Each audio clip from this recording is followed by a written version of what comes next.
Polyp is basically a grape-like protrusion of the tissue into the bowel lumen,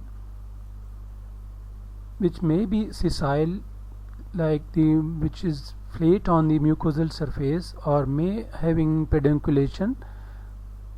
So if the polyp have a stalk, that is called the pedunculated polyp.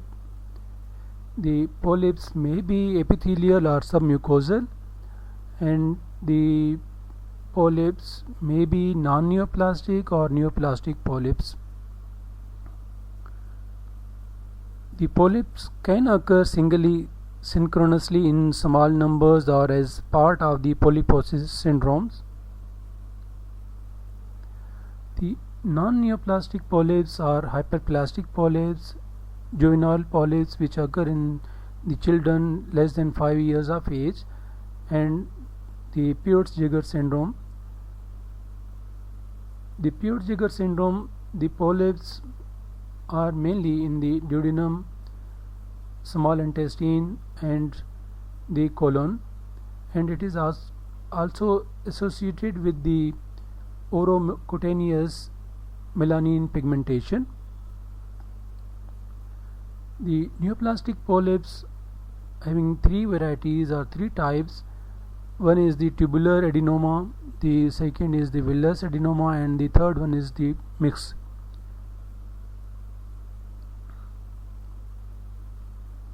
The villus adenomas mostly they are flat, and the tubular are that may be sessile and pedunculated. The neoplastic adenomas having malignant potential. The familial adenomatous polyposis, it is a generalized neoplastic disorder of the intestine, and mainly it affects the large intestine, but the stomach, duodenum, and small intestine are also affected by familial adenomatous polyposis. It is inherited as a Mendelian dominant disorder. Mostly the APC gene, which is present on the chromosome 5 on the short arm, and males and females are affected equally. The patient may be asymptomatic or having symptoms. The symptoms mostly are the loose stool, lower abdominal pain, weight loss, diarrhea, and passage of the blood and mucus. Polyps are usually visible on sigmoidoscopy by the age of 15 years, and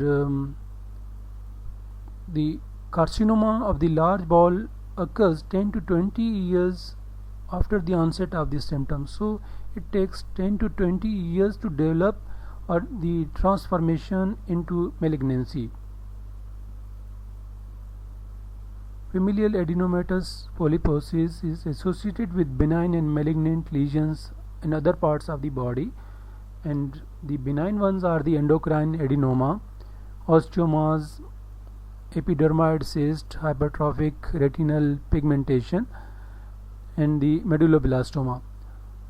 So if there is no genetic facilities available for the testing, so examination of the hypertrophic retinal pigmentation on eye examination we can diagnose, because the 50% of the familial adenomatous polyposis patients having hypertrophic retinal pigmentation. The malignant tumors or the malignancy can occur along with the adenomatous polyposis, the duodenal carcinoma, desmoid tumors, bile duct and pancreatic carcinomas, and carcinoma of the stomach. So if we diagnose the familial adenomatous polyposis, so we have to think of the malignant as well as the benign tumors in other parts of the body. So we have to diagnose by doing proper investigations. For the treatment of the familial adenomatous polyposis, Nowadays it is the restorative proctocolectomy with an ileoanal pouch anastomosis, because the treatment for the familial adenomatous polyposis or FAP is to prevent the conversion into malignancy, or if the patient having symptoms to prevent these symptoms, so we have to treat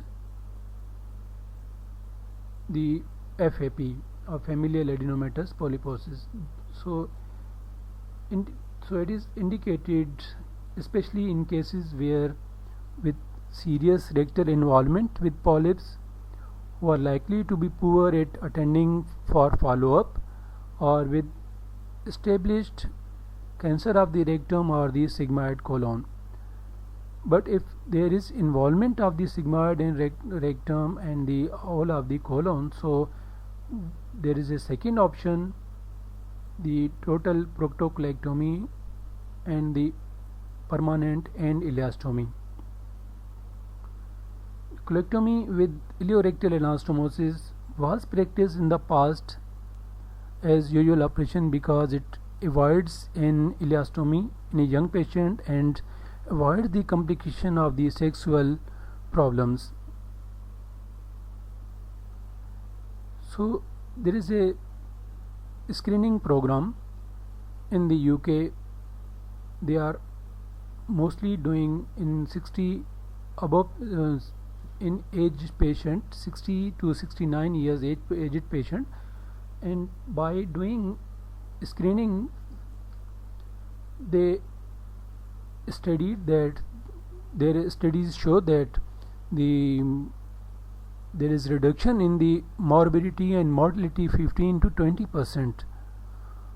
So screening is done by doing fecal occult stool test, and if it found positive, so the sigmoidoscopy or the colonoscopy is performed in those patients, or we can do the screening by doing flexible sigmoidoscopy in spite of the fecal occult stool testing. So the carcinoma of the colon is the most common or the second most common gastrointestinal malignancy, and second most common cause of cancer death. 35,000 patients are diagnosed every year in the UK, and age group is 60 to 70 years of age. But if the tumor or the malignancy occurs in earlier age, so the tumors are very much aggressive, or there may be a history of familial history, so these tumors are very much aggressive and the male are more affected than the females. There are several predisposing factors. Mostly it is related to the diet and the environmental factors. The diet, which is low fiber containing, or the smoked fish and high content of refined carbohydrate in diet, red meat, and less intake of micronutrients, especially the selenium deficiency.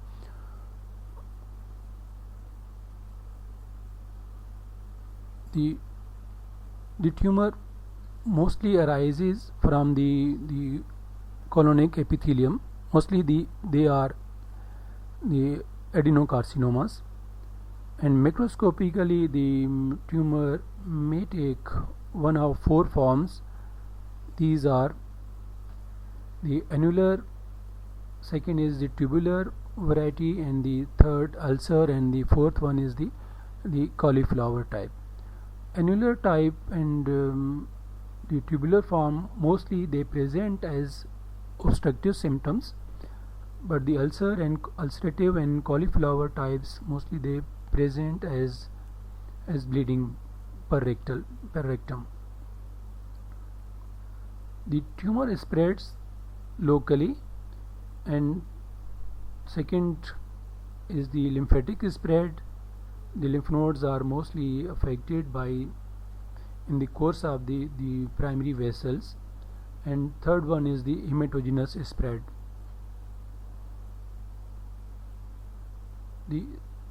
There are several staging systems for the colonic carcinomas. One and primary is the Dukes. The second one, which is most commonly nowadays used is in the worldwide, is the TNM classification. So the Dukes staging is basically A, B, C and D. A is not breaching the muscularis propria, and B is breaching muscularis propria and not involving the surrounding structures. C is involving the lymph nodes, and D with distant metastasis. So A Dukes having 5-year survival is 90%, B having 65%, and C is 35%. The TNM is basically nowadays practiced universally. The T is tumor, N is lymph nodes, and the M is distant metastasis. By combining all these three, we stage A, B and C and D. T0 is no evidence of the tumor. The tumor in situ when limited to the mucosa, and T1 invasion of the lamina propria or submucosa.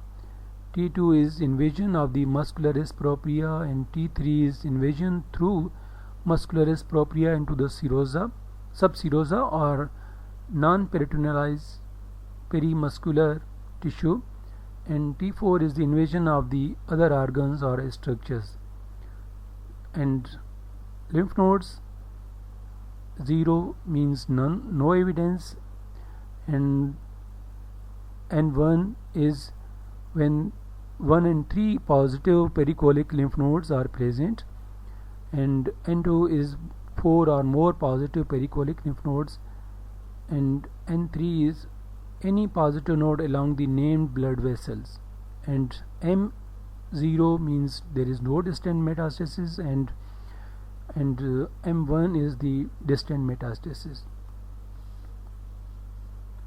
So the common sites for the metastasis are the liver, lungs and bones, and other sites, serosal sites, membrane of the peritoneum cavity can involve like the retroperitoneal structures like the kidneys, the ureters and the other structures, pancreas. So the survival of the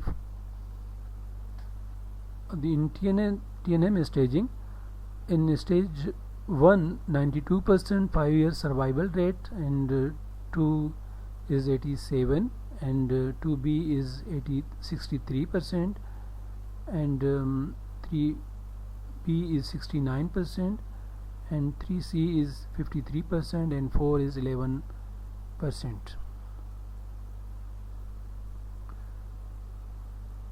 So the signs and symptoms of the left-sided colon are mostly they present with pain, altered bowel habits, and the palpable lump and abdominal distension. And in sigmoid colon and the rectum, there is a pain in the lower abdomen, and there is a tenesmus, and if there is involvement of the bladder, so the patient may present with bladder symptoms like urinary urgency, difficulty in urination. So the transverse colon carcinomas mostly present with palpable lump, anemia and weakness. Carcinoma of the cecum and ascending colon present as anemia, lump in the right leg fossa or acute appendicitis or intermittent obstruction. If there is a distant metastasis, the liver may be palpable, or patient may present with jaundice or abdominal distension like there is ascites.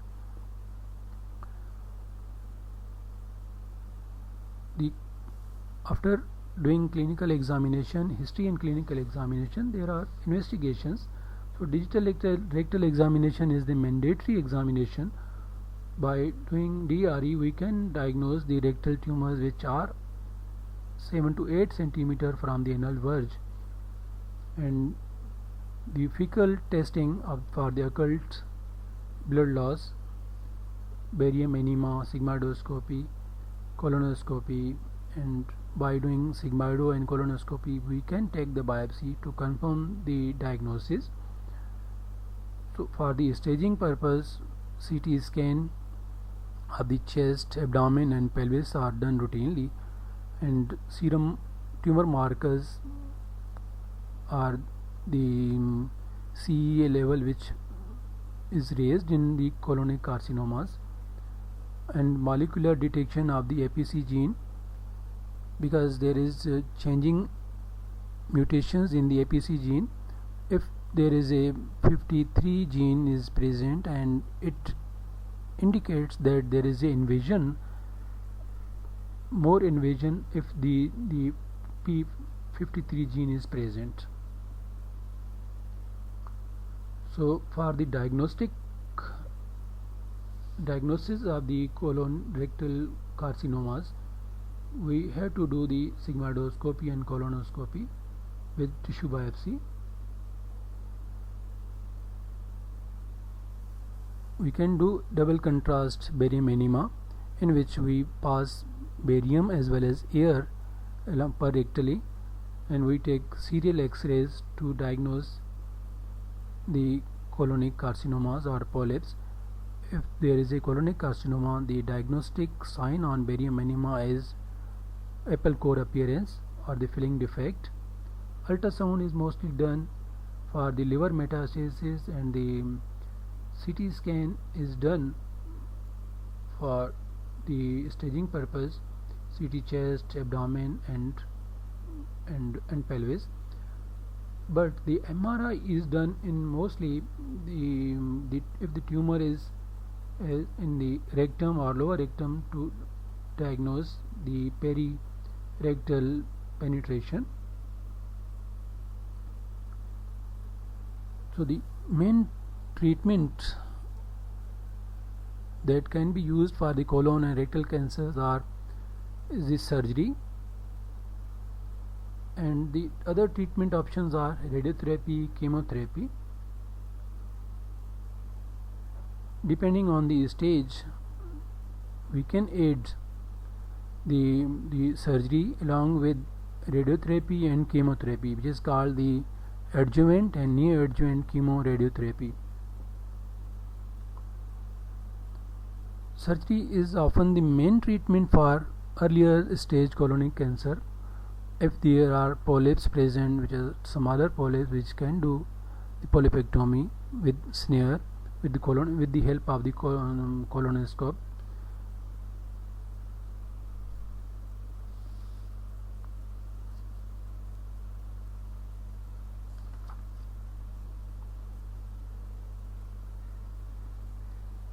And if the tumor is present in the colon, we have to resect according to the location. So if the tumor is present in the cecum and the ascending colon, we have to do the right hemicolectomy. And if the tumor is present in the transverse colon, we have to excise the transverse colon, or we can do the extended right hemicolectomy. And if the tumor is present in the splenic flexure or in the left colon, we have to do the left colectomy. So the preoperative preparation is, if the patient present with anemia, we have to transfuse the blood, and if the patient is severely malnourished, we have to correct the nutritionally imbalance, and we have to correct the electrolyte imbalance. If the patient present in emergency in intestinal obstruction and perforation, we have to perform the exploratory laparotomy and deal according to that. But if the patient present in emergency, the morbidity and mortality are more as compared to elective operations.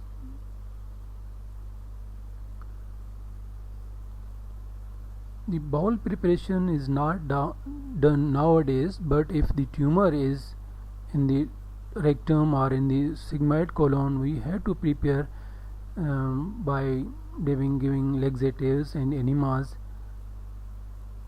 and prophylactic antibiotics, because to reduce the risk of infection.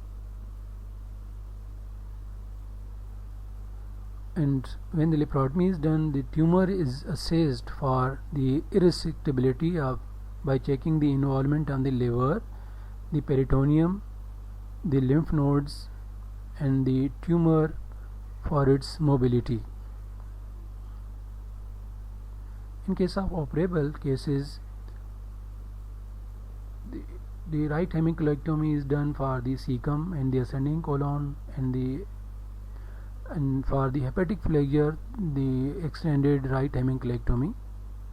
And carcinoma of the transverse colon, we have to do the extended right hemicolectomy, or we have to excise the transverse colon, and we have to anastomose end-to-end anastomose.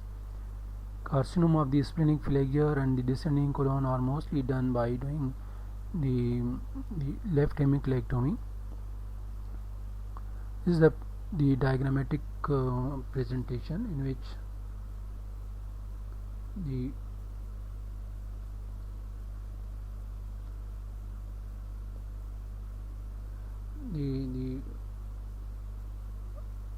this is the cecum and the ascending colon.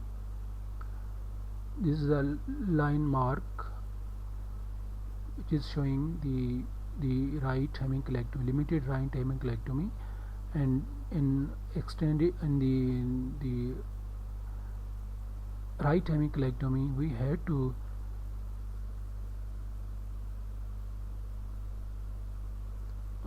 to excise the cecum, the terminal 20 centimeter of the terminal ileum, and the transverse and part of the transverse colon by ligating the ileocolic vessel and the right colic and the right branch of the middle colic artery.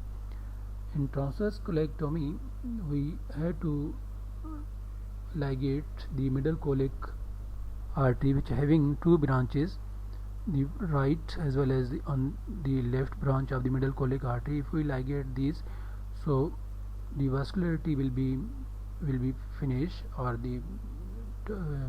by ligating the middle colic vessel. This is the tumor at the splenic flexure. So we have to perform the left hemicolectomy. This is the tumor at the descending colon, and this is the line which is showing the resection line, and this is the sigmoid colon. By ligating the vessel to the sigmoid colon, we can resect these, and we have to anastomose the ileum with the colon or colocolic anastomosis, depending on the location of the tumor. In case of inoperable cases, there is a procedure which is called the palliative procedure. If the tumor is in the transverse colon and which is inoperable, we have to perform the transverse colostomy. And if the tumor is in the pelvis or in the rectum, so inoperable tumor, so we have to perform the sigmoid colostomy. Or if the tumor is in the ascending colon, so we can bypass by doing the ileocholic anastomosis.